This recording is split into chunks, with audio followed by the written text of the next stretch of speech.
Assalamualaikum warahmatullahi wabarakatuh.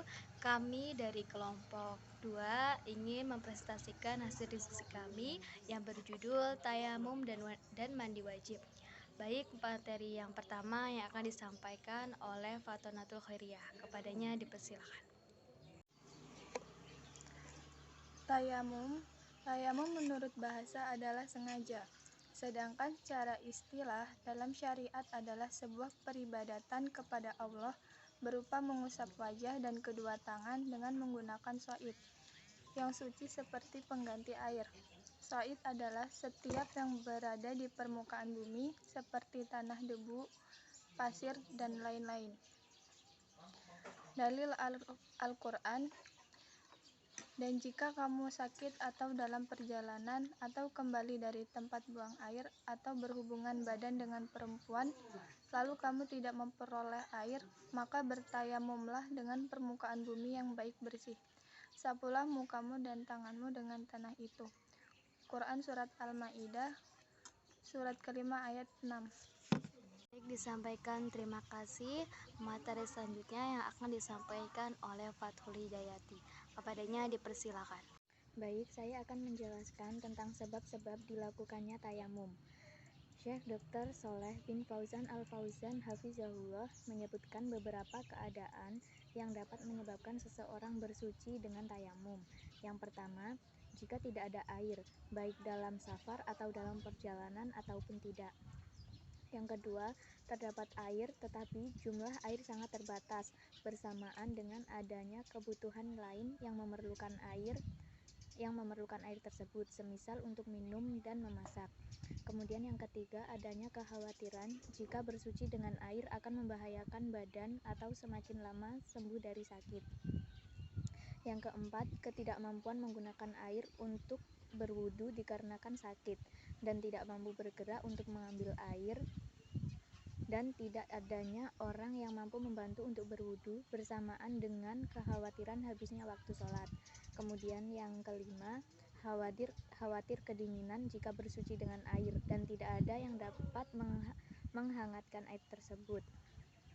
Bahkan mayoritas ulama berpendapat bahwa seseorang yang khawatir mati disebabkan hawa dingin yang sangat menusuk diperbolehkan untuk bertayamum karena kondisinya serupa dengan keadaan orang yang sakit. Kemudian tata cara tayamum, yaitu mengusap bismillah, yakni bismillahirrahmanirrahim, sambil meletakkan kedua telapak tangan di tanah, boleh di dinding, di kursi, atau yang lain yang terdapat debu yang suci. Kemudian meniup debu yang menempel ke kedua telapak tangan tersebut. Kemudian mengusapkan kedua telapak tangan ke wajah 1 kali. Kemudian langsung mengusapkan ke tangan kanan lalu kiri, cukup sampai pergelangan telapak tangan masing-masing 1 kali. Kemudian yang terakhir, membaca doa tayamum sama dengan apa yang kita baca saat setelah kita berwudu. Disampaikan. Terima kasih. Pemateri selanjutnya yang akan disampaikan oleh Levi Eksavani. Kepadanya dipersilakan. Baik, terima kasih kepada moderator. Di sini saya akan menjelaskan tentang doa tayamum. Setelah selesai melaksanakan tayamum, kita dianjurkan untuk membaca doa Asyhadu alla ilaha illallah wahdahu la syarikalah wa asyhadu anna Muhammadan abduhu wa rasuluh. Allahumma ja'alni minat tawabina wa ja'alni minal mutatahhirina.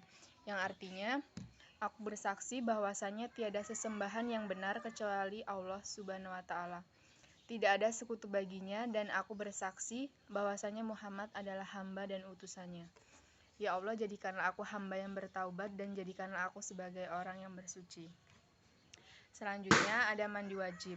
Mandi wajib atau biasa disebut dengan mandi junub adalah membasahi seluruh badan dengan air suci. Hal ini diisyaratkan berdasarkan surat Al-Maidah dan surat Al-Baqarah. Mandi besar ini wajib dilakukan apabila keluar mani, setelah bersenggama, atau sekalipun tidak keluar mani, selesai haid atau nifas, yakni darah yang keluar sehabis melahirkan, dan baru masuk Islam, sesudah sadar dari pingsan atau gila dan meninggal dunia. Sedangkan bagi orang yang junub atau wanita yang selesai haid selama belum mandi besar diharamkan untuk sholat. tawaf, dan berdiam di masjid. Terima kasih disampaikan. Pemateri selanjutnya yang akan disampaikan oleh Nurfiana Sari.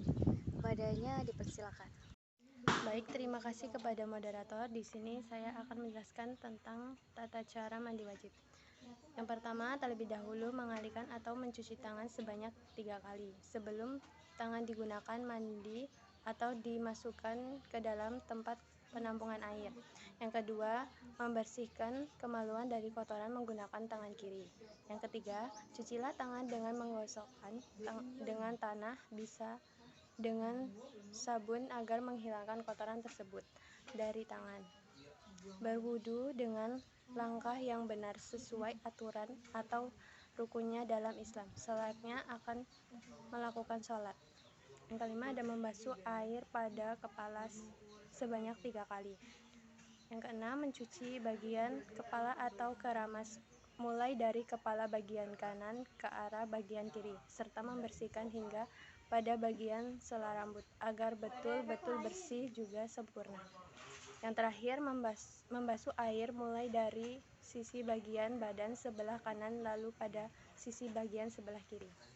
Terima kasih, saya kembalikan kepada moderator. Yang presentasi dari kelompok kami akhiri. Wassalamualaikum warahmatullahi wabarakatuh.